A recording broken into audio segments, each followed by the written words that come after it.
আমাকে ধর্ষণ করা হয়েছে। ওরা তিনজন মিলে আমাকে জোর জবরদস্তি করে ধর্ষণ করছে। ওরা আমাকে জোর করে করতেছে, আমি যে কতবার করে নিষেধ করলাম। ওরা আমাকে বাথরুমে নিয়ে যেয়ে ধুয়ে নিয়ে আসে আবার করতেছে। আমি ঘুরতে বের হয়েছিলাম আমার ফ্রেন্ডের সাথে, তো ওই আমাকে ভুলভাল বুঝায় গোডাউনে নিয়ে গেছে। ওখানে নিয়ে যায় আমার উপরে মানে আমাকে ধর্ষণ করা হয়েছে।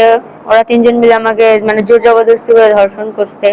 আমি নিষেধ করছিলাম অনেকবার করে, তাও ওরা আমাকে ভয় দেখাচ্ছিল, অনেক হুমকি দিচ্ছিল, বলতেছিল কর দিবে, বলতেছে তামিমকে পুলিশে ধরা দিবে, যে সে বলতেছিল। তো সেই জন্য ওদেরকে দিতে হইছে। আবার ফের আমি যে অসুস্থ হয়ে পড়ছি ওরা ওটা দেখেই না, ওরা আমাকে জোর করে করতেছে, আমি যে কতবার করে নিষেধ করলাম।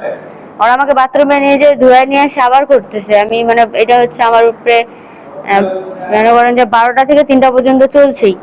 তারপরে পুলিশ এসে উদ্ধার করছে, নাহলে তো আমি কালকেই ওখানেই মরতাম। তামিম নামের একটা ছিল, তামিম হচ্ছে আমার ফ্রেন্ড হয়, তামিমের সাথে গেছিলাম।